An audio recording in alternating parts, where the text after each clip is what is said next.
दोस्तों, अंग्रेजी को बेहतर ऐसे बनाएं। Tips to improve spoken English. Group बनाएं। ऐसे लोगों के साथ ग्रुप बनाएं जो आप ही के तरह स्पोकन इंग्लिश सीखना चाहते हो। साथ ही ऐसे लोगों को देखें जिनकी इंग्लिश अच्छी हो, जिससे समय समय पर वे आपके गाइड करते रहें।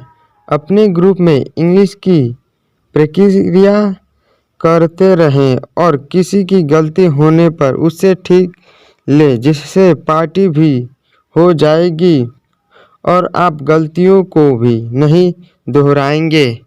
अंग्रेजी में सोचें और ट्रांसलेट ना करें। इंग्लिश पर पकड़ के लिए आपका इंग्लिश में सोचना भी ज़रूरी है। बहुत से लोग जो इंग्लिश बोलना चाहते हैं लेकिन एक गलती कर देते हैं।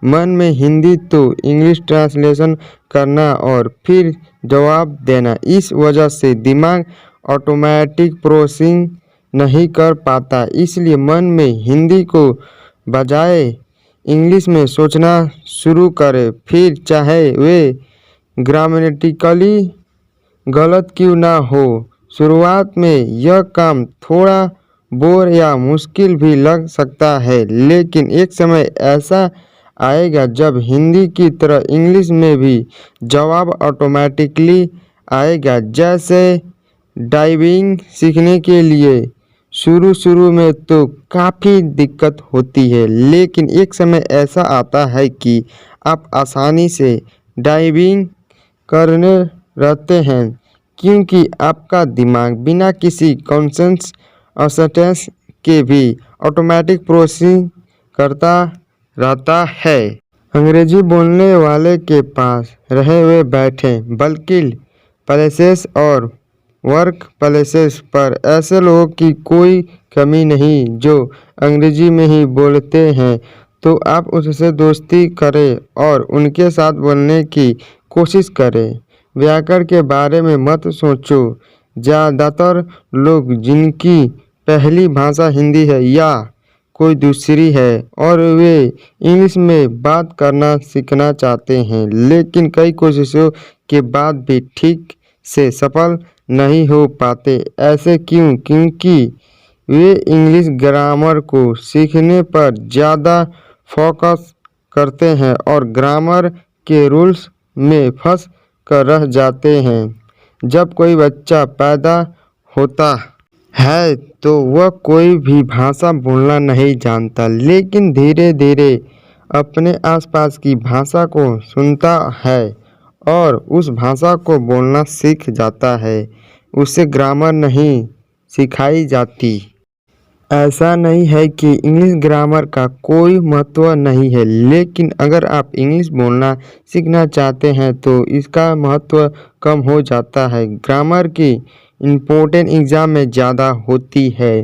अंग्रेजी बोलने में हिचकिचाहट नहीं। लोग क्या सोचेंगे इस बात से डर के या शर्म की वजह से दूसरों के साथ इसलिए इंग्लिश में बात नहीं करते, क्योंकि उन लगता है कि अगर उन्होंने कोई लाइन गलत बोल दी या ग्रामर का सही से यूज नहीं किया या कोई गलत वर्ड बोल दिया तो लोग उनका मजाक उड़ाएंगे। लेकिन असली में ऐसा होता नहीं है।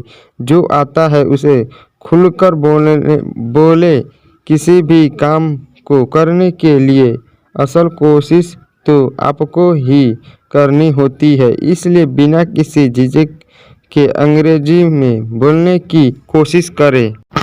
प्रोफेशनल मत बनो। शुरुआत आते ही प्रोफेशनल बनने की कोशिश ना करें। लगभग सभी लोग पहले दिन से चाहते हैं कि वे एकदम से परफेक्ट हो जाएं, फटाफट अंग्रेजी बोलने लगे, जो कि गलत खोए हैं। पहले मैच से सचिन तेंदुलकर भी महान नहीं बने और शुरुआत से अमिताभ बच्चन भी फेल नहीं हुआ। शुरुआत से एक कदम सही और फटाफट इंग्लिश बोलने इंग्लिश स्पीकिंग के चक्कर में लोग हड़बड़ाने जाते हैं और कुछ नहीं बोल पाते और फिर खुद पर शर्म महसूस करते। इसलिए आराम आराम से बोले या मत मैटर नहीं करता कि आप कितनी जल्दी कुछ बोल रहे हैं। मायने में रहता है कि आप अपनी बात कितनी अच्छे से